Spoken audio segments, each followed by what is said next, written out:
Hello students, आज हम बात करने वाले हैं टॉप एनसीईआरटी एग्जाम्पल क्वेश्चंस को, जो कि चैप्टर रहने वाले हैं आपके करंट इलेक्ट्रिसिटी। इस चैप्टर के हमने कुछ क्वेश्चंस को यहाँ पे डिस्कस कर लिया था। फर्स्ट क्वेश्चन भी हो चुका था, सेकंड भी, थर्ड भी, फोर्थ भी, फिफ्थ भी, सिक्स भी। हम क्वेश्चन नंबर 7 के ऊपर थे। 7 क्वेश्चन को ध्यान से देखिए। बोला क्या गया है यहाँ पर आपको कि जो किरचॉफ्स जंक्शन रूल है इज अ रिफ्लेक्शन ऑफ, बेटा किसकी रिफ्लेक्शन है ये आपके पास। अब बेटा खुद आप यहाँ पे ध्यान से देखो, किरचॉफ्स जंक्शन रूल यहाँ पे पूछा गया है। और किरचॉफ जंक्शन रूल को बेटा हम क्या बोलते हैं, किरचॉफ्स करंट लॉ भी हम बोलते हैं। और करंट लॉ बोलने के पीछे बेटा इसका एक रीजन है।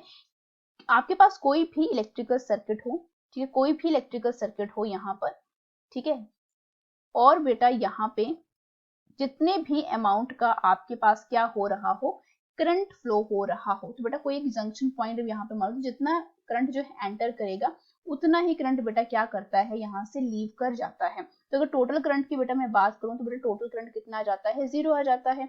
हमें ऐसा लगता है कि जंक्शन के ऊपर कोई भी आपका जो है आपको चार्ज नहीं देखने को मिला था। बेटा मैंने बात किसकी की, चार्ज की। चार्ज जो टर्म थी मैंने क्यों इंट्रोड्यूस करी, क्योंकि करंट जो है होता है किसके इक्वल होता है, charge divided by time. Means rate of change हो बेटा किसका, चार्ज का। अगर ये वैल्यू बेटा 0 है तो ऑब्वियस सी बात है कि आपका चार्ज बेटा क्या रहेगा, कांस्टेंट रहेगा। कांस्टेंट रहने का बेटा यहाँ पे क्या मतलब है कि ये क्या होगा, आपका कंजर्व हो जाएगा। इट मींस चार्ज बेटा क्या हो गया, कंजर्व हो गया, जिसकी वजह से ये जो है किरचॉफ जंक्शन रूल क्या बन जाता है, कंजर्वेशन ऑफ चार्ज बन जाता है। ठीक है, अब ये वो क्वेश्चन है जहां पर आपके एक से ज्यादा ऑप्शन जो है बिल्कुल सही हो जाते हैं। अब लास्ट वाला देखो, the fact that there is no accumulation of charges at the junction. Means हमें ऐसा लगा कि वहां पे कोई चार्ज जो है अकोमुलेट भी नहीं हुआ था, तो ये ऑप्शन बेटा बिल्कुल सही हो जाता है।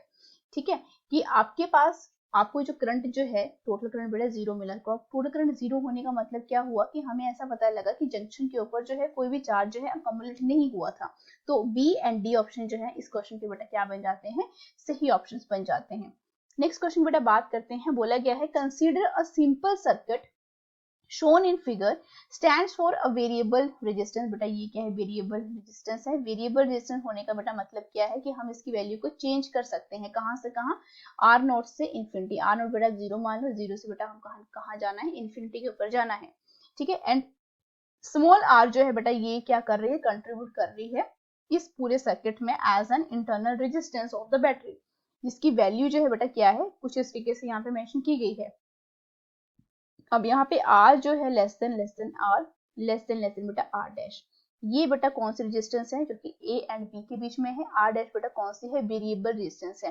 एंड स्मॉल r बेटा क्या है, यहाँ पे इंटरनल रेजिस्टेंस है। अब ऑप्शन नंबर के ऊपर जाओ, A के ऊपर बोला क्या गया है कि potential drop across A B is nearly constant as r dash is varied. कि पोटेंशियल ड्रॉप जो है वो नियरली कांस्टेंट रहेगा अगर r डैश को बेटा वेरी किया जाता है। तो ऑफ कोर्स पोटेंशियल ड्रॉप बेटा किस किस के बीच में, a एंड b के बीच में क्या रहेगा, कांस्टेंट रहेगा, क्योंकि दोनों बेटा ये क्या है, पैरेलल में कॉम्बिनेशन में है।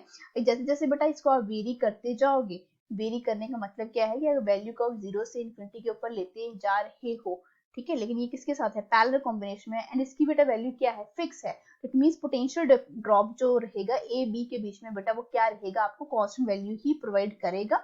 जैसे जैसे आप इसकी जो वैल्यू है वो क्या करते चलो, वेरी करते चलो। तो ऑप्शन ए जो है बिल्कुल करेक्ट हो गया। बी ऑप्शन को भी चेक कर लेते हैं। बोला क्या गया है, current through R dash is nearly a constant as R dash is very. Means जब आपने वेरिएबल रेजिस्टेंस को वेरी किया तो क्या आपका जो करंट था वो किसके थ्रू, बेटा आर डैश। मींस यहाँ पे अगर आपका इसको आप वेरी कर रहे हो तो इसके अलोंग बेटा करंट की वैल्यू भी क्या करेगी, इंक्रीज करती जाएगी। इंक्रीज नहीं, सॉरी बेटा, वो क्या करेगी, डिक्रीज करती जाएगी, मींस चेंज रहेगी। ठीक है, क्योंकि आपको पता है करंट जो है आपका कुछ इस तरीके से बेटा डिपेंड करता है इनवर्सली। अगर इसकी वैल्यू को वेरी करोगे, इंक्रीज करोगे तो डिक्रीज रहेगा, इसकी वैल्यू को कम करोगे तो बेटा ये इंक्रीज होगा। लेकिन बेटा वैल्यू क्या रहती है, चेंज रहती है, वेरी करती है ये भी। ठीक है, वेरिड ही लिखा जाएगा, ना कि यहाँ पे कांस्टेंट लिखा जाएगा। तो बेटा ये ऑप्शन क्या हो गया, गलत हो गया। सी ऑप्शन के ऊपर जाओ, current I depends on the sensitivity of the R dash. Means जो करंट है आई, जो कि पूरे सर्किट में क्या हो रहा है, फ्लो कर रहा है, वो इसकी सेंसिटिविटी के ऊपर डिपेंड कर रहा है। तो बेटा बिल्कुल भी बात ये सच नहीं है कि करंट आई जो है बेटा सिर्फ और सिर्फ आपका ए बी के बीच में यहाँ पे देखने को मिलेगा, क्योंकि यहाँ पे कंट्रीब्यूशन जो है आपका क्या हो जाएगा, करंट का 0 हो जाएगा। तो ये भी क्या हो जाएगा, आपका ऑप्शन निगलेक्ट हो जाएगा। लास्ट बेटा ये देखो आपका आई जो है greater than V R plus R यहाँ पे बोला गया है। अब बेटा यहाँ पे आर को मैं आर डैश यहाँ पे लिखूंगी क्योंकि हमारे पास बेटा फॉर्मूला क्या रहता है I which is equal to V divided by बेटा क्या R dash plus R double dash plus R. अब ये आर डबल डैश बेटा मैंने क्यों लिखा है क्योंकि आर तो बेटा ये रेजिस्टेंस है, ठीक है, let me rub this first, ठीक है, क्योंकि आपके पास आर जो है बेटा ये रेजिस्टेंस है एंड आर डैश बेटा ये है, तो मुझे आर डबल डैश मानना पड़ा। टोटल रेजिस्टेंस मीन दोनों पैरेलल में है तो बेटा इसकी रेजिस्टेंस कैसे आएगी R R dash R plus R. अभी पैरेलल कॉम्बिनेशन में है तो ऑफकोर्स इसकी वैल्यू क्या रहेगी लो रहेगी। अगर ये वैल्यू लो है तो मींस इसकी वैल्यू भी क्या है आपके पास लो। अगर ये बेटा लो है तो ऑब्वियसली बात है करंट क्या करेगा इंक्रीज करेगा मींस ग्रेटर वैल्यू आएगी। तो ऑब्वियसली बात है ग्रेटर जो साइन है बेटा क्या है बिल्कुल सही है। अब यहाँ पे इक्वल का भी साइन है। इक्वल साइन बेटा कैसे आ सकता है क्योंकि यहाँ पे कॉन्ट्रीब्यूशन किसका है आपका इंटरनल रेजिस्टेंस का भी है। इट मींस यहाँ पे भी कुछ ना कुछ बेटा वैल्यू रहेगी आपकी इंटरनल रेजिस्टेंस की। तो बेटा ये पॉसिबिलिटी हो सकती है ये इक्वल हो जाए किसके इस वाले करंट के, ठीक है। तो इट मींस आपका डी ऑप्शन जो है यहाँ पे ये भी क्या हो जाता है करेक्ट हो जाता है। इट मींस यहाँ पे आपके पास ए एंड डी ऑप्शन जो है इस क्वेश्चन के सही ऑप्शंस हैं। नेक्स्ट क्वेश्चन की बेटा बात करते हैं। बोला गया है temperature dependence of resistivity of किसकी बेटा सेमीकंडक्टर इंसुलेटर एंड मेटल्स की significantly based on the following factors. बेटा रेजिस्टिविटी का लिए फॉर्मूला क्या रहता है एम डिवाइडेड बाय बेटा एन ई स्क्वायर टॉ। अब देखिए रेजिस्टिविटी कौन कौन से फैक्टर के ऊपर डिपेंड कर रही है। फर्स्ट वन बोला गया है number of charge carriers can change with temperature. तो बेटा ये n वही वैल्यू है n और ये बेटा कैसे कैसे इंक्रीज होते जाते हैं विद द जैसे जैसे आपका टेम्परेचर चेंज होता है तो इनके जो चार्ज कैरियर हैं वो भी क्या होते जाते हैं इंक्रीज होते जाते हैं। मींस आपका ये जो n है फंक्शन बेटा किसका है ये आपके टेम्परेचर का है। तो ऑफ कोर्स रेजिस्टिविटी डिपेंड करती है आपके नंबर ऑफ चार्ज कैरियर के ऊपर जो कि किसके साथ चेंज होते हैं आपके टेम्परेचर के साथ चेंज होते हैं।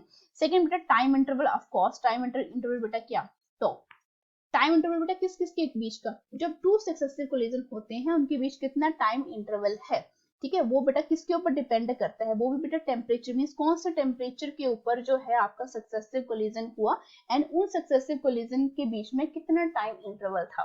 तो ये भी बेटा फंक्शन किसका काउंट हो रहा है आपका टेम्परेचर का।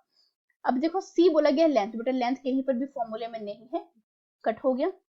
डी ऑप्शन बोला गया है mass of the carriers as a function of T. अब कुछ बच्चे जो हैं इसको टिक करके चले आएंगे लेकिन बेटा यहाँ ध्यान रखो कि मास जो है वो क्या है आपके पास कांस्टेंट क्वांटिटी है, ठीक है। मास जो है वो विद द फंक्शन या विद द इंक्रीज या with the change of temperature जो है ये चेंज नहीं करता है। मास की जो वैल्यू है कैरियर्स की वो क्या रहती है हमेशा फिक्स रहती है कांस्टेंट रहती है। तो इट मींस यहाँ पर भी ये क्या हो गया गलत हो गया। अब यहाँ पे आपने इसकी डिपेंडेंस m के साथ इस तरीके से नहीं चेक कर लेनी है, ठीक है। तो आपका option number A and B जो है वो क्या हो जाते हैं सही हो जाते हैं क्योंकि यहाँ पे सिर्फ और सिर्फ बेटा क्या पूछा गया है आपका टेम्परेचर डिपेंडेंस की तरफ पूछा गया है मींस फंक्शन ऑफ टाइम। तो आपका मास जो है वो फंक्शन ऑफ टाइम या डिपेंड नहीं करता है किसी भी तरीके से टेम्परेचर के ऊपर। लास्ट क्वेश्चन को डिस्कस कर लेते हैं। बोला गया है द मेजरमेंट जो है बेटा of an unknown resistance R, मतलब कि पूरा क्वेश्चन बेटा क्या बोल रहा है कि दो स्टूडेंट्स हैं जिन्होंने व्हीटस्टोन ब्रिज का एक्सपेरिमेंट किया एंड उन्होंने बेटा क्या निकाली आपकी अननोन रेजिस्टेंस उन्होंने निकालनी है। दो स्टूडेंट्स ने दो एक्सपेरिमेंट परफॉर्म किए, फर्स्ट ने अपने तरीके से किया सेकंड ने अपने तरीके से किया। जो फर्स्ट स्टूडेंट था उसने बेटा R2 की वैल्यू 10 ओम ली, R1 की वैल्यू जो है बेटा 5 ओम ली। दूसरे स्टूडेंट ने बेटा R2 की वैल्यू थोड़ी सी क्या ली ज्यादा ली एंड R1 की वैल्यू बेटा क्या ली उसने ज्यादा ली, ठीक है। एंड बेटा दोनों ने बेटा R3 की वैल्यू कितनी ली जो कि स्टैंडर्ड आर्म है जहां पे आप अननोन रेजिस्टेंस निकालते हो R3 5 ओम रखी। तो दोनों को बेटा R1 और R2 मेरा फॉर्मूले के थ्रू बेटा क्या बना आपके पास 10 ओम बेटा आया विद इन एरर्स के साथ। तो ये एरर क्यों आया आपके पास बेटा सबसे पहले आप देखो व्हीटस्टोन ब्रिज बना लो जरा, ठीक है। व्हीटस्टोन ब्रिज ये गैल्वेनोमीटर है, यहाँ पे आपके पास ये डिस्टेंस, ठीक है, दिस इज यानी बेटा ये एंड आपके पास ये डिस्टेंस है बेटा इस तरीके से, ठीक है। ये आपके पास क्या है व्हीटस्टोन ब्रिज है बेटा। यहाँ पे ये R1 रेजिस्टेंस है I1 फ्लो करेगा, ये रेजिस्टेंस बेटा आपकी R2 है करंट बेटा I2 फ्लो करेगा। ये बेटा अननोन रेजिस्टेंस है जहां पे I3 फ्लो करेगा, ठीक है। ये बेटा रेजिस्टेंस क्या है R आपके पास R3 है जहां पे करंट बेटा I3 आपका क्या करेगा फ्लो करेगा। अब according to the Wheatstone bridge क्या बोलते हैं कि ये दोनों आपस में इनका रेशो एंड बेटा ये जो दोनों आर्म्स है इनका रेशो, ठीक है, means R2 divided by R which is equivalent to R1 divided by बेटा R3। अब बच्चों ने क्या किया, दोनों स्टूडेंट ने R की वैल्यू बेटा कैलकुलेट करी, तो R की वैल्यू जो है किसके इक्वल आएगी, R2 into R3 divided by बेटा R1। ठीक है, अब फर्स्ट स्टूडेंट ने जो वैल्यू निकाली थी R1 में, फर्स्ट स्टूडेंट की वैल्यू मान लेती हूँ, R2 की वैल्यू बेटा उसने कितनी रखी थी, क्वेश्चन के ऊपर जाओ, 10 ओम इंटू 5 ओम। ठीक है, तो मैं इसको पुट कर देती हूँ, 10 ओम इंटू बेटा R1 की वैल्यू दोनों ने क्या रखी है, 5 ओम ही रखी है। ठीक है, 5 डिवाइडेड बाय बेटा क्या 5, तो 5 के साथ 5 कैंसिल, मीन्स फर्स्ट स्टूडेंट ने R की वैल्यू जो है, ठीक है, R की वैल्यू जो है बेटा ये फर्स्ट स्टूडेंट है, R1 नहीं है ये। ठीक है, तो इसको मैं फर्स्ट स्टूडेंट लिख देती हूँ, उसने निकाली 10 ओम। सेकेंड स्टूडेंट जो था आपका, उसने क्या किया, आपकी जो वैल्यू थी R बेटा क्या 2 एंड R3, R2 की बेटा वैल्यू उसने कितनी रखी थी 1000। ठीक है, एंड बेटा उसकी कितनी थी आपके पास R2 की बेटा वैल्यू, पहले मैं R2 की वैल्यू करती हूँ 1000, बेटा इसकी 5 है, और बेटा नीचे कितना बना आपके पास 500। ठीक है, 500 है बेटा, ये जीरो के साथ जीरो कैंसिल, दूसरे के साथ 5 के साथ, तो बेटा इसकी भी वैल्यू कितनी आई 10 ओम आई। अब ये दोनों वैल्यू जो है बेटा सेम निकली है, लेकिन एरर्स के साथ निकली हैं, क्योंकि कोई भी आपका इंस्ट्रूमेंट हो उसमें हमेशा एरर आपको देखने को ही मिलेंगे। ठीक है, अब ये एरर जो आपके पास देखने को मिल रहे हैं बेटा, वो किसकी वजह से मिल रहे हैं, आपकी जो R1 एंड R2 की वैल्यू को आपने क्या किया है, फिक्स किया है दोनों स्टूडेंट्स ने। ठीक है, सेम नहीं रखी है। ठीक है, एक स्टूडेंट ने कुछ और रखी है, दूसरे ने कुछ और रखी है, जिसकी वजह से आपकी वैल्यू जो है वो फिक्स नहीं है, जिसकी वजह से आपको क्या देखने को मिल रहा है, एरर देखने को मिल रहा है। इट मींस उनकी एक्यूरेसी के ऊपर जो है फर्क पड़ रहा है। तो ऑप्शन के ऊपर जाओ, बोला गया है the errors of the measurement of the two students are the same, बेटा एरर जो है वो सेम नहीं है दोनों स्टूडेंट्स के। ठीक है, अब ये क्यों नहीं है वो बेटा मैं आपको बताती हूँ। देखो, फर्स्ट में एरर क्यों सेम नहीं, क्योंकि दोनों ने वैल्यू क्या रखी थी बेटा, डिफरेंट रखी थी। ठीक है, error of the measurement do depend on the accuracy with which R2 and R1 can be measured. Of course जितने भी एरर देखने को मिलते हैं, हम ये मींस हमने एरर क्यों निकले हैं यहाँ पे वही बताना है हमें। अब एरर किसी भी मेजरमेंट बेटा तब निकलते हैं जब आपके पास एक्यूरेसी नहीं होती है, एंड जितने भी एरर्स होते हैं वो हमेशा बेटा किसके साथ लिंक होते हैं, आपके एक्सपेरिमेंट की एक्यूरेसी के साथ। ठीक है, और ये बेटा एक्यूरेट कब आने थे, जब R1 एंड R2 की वैल्यू को आपने क्या करना था, मेजर करना था, लेकिन इन स्टूडेंट्स ने क्या किया, इनकी वैल्यू को क्या रखा, अलग अलग रखा। ठीक है, तो जिसकी वजह से उनको क्या देखने को मिले, एरर देखने को मिले। तो ऑप्शन बी यहाँ पे बिल्कुल सही है, क्योंकि 10 ओम की जो वैल्यू है, यहाँ पे जो R की वैल्यू है, दोनों केसेस के लिए बेटा 10 ओम ही आ रही है।